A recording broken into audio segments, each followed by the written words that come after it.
Thanks to research, there's been an explosion in new drugs developed to target the protein HER2, which is a biomarker and driver for an aggressive form of breast cancer. The environment surrounding a tumor cell is full of circulating signals called growth factors that can influence the behavior of a cell. HER2 spans the cell's surface where its outer portion senses some of these growth factors in the environment that tell the cell to grow and divide. It then sends a signal to the nucleus to activate cell division.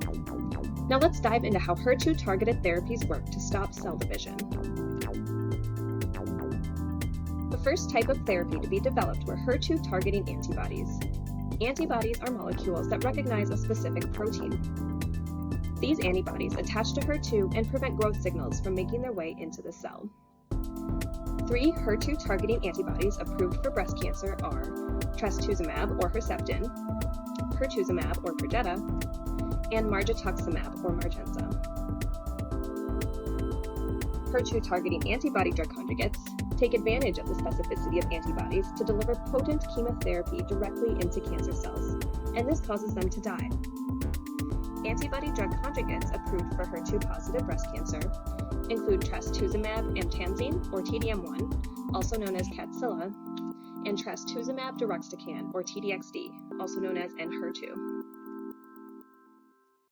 Tyrosine kinase inhibitors are the last type of therapy targeting HER2. Unlike antibodies, tyrosine kinase inhibitors are very small molecules. They can make their way inside the cell to block HER2 from sending the growth signals to the nucleus. Approved tyrosine kinase inhibitors for HER2-positive breast cancer are lapatinib or Tykerb, neratinib or Nerlynx, and tucatinib or Tukysa.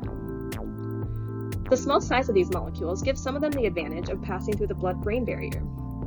Tucatinib in particular has been shown to be effective in treating brain metastasis, which about half of people with HER2-positive breast cancer develop. These therapies have revolutionized treatment for HER2-positive breast cancer, but there's more to be done. Researchers are currently trying to understand the optimal order and combinations to administer these therapies in order to prevent resistance, recurrence, and further improve outcomes. To learn more about HER2, check out our video linked here. And to find out what new treatments are on the horizon for HER2-positive breast cancer, check out Breast Cancer Breakthroughs.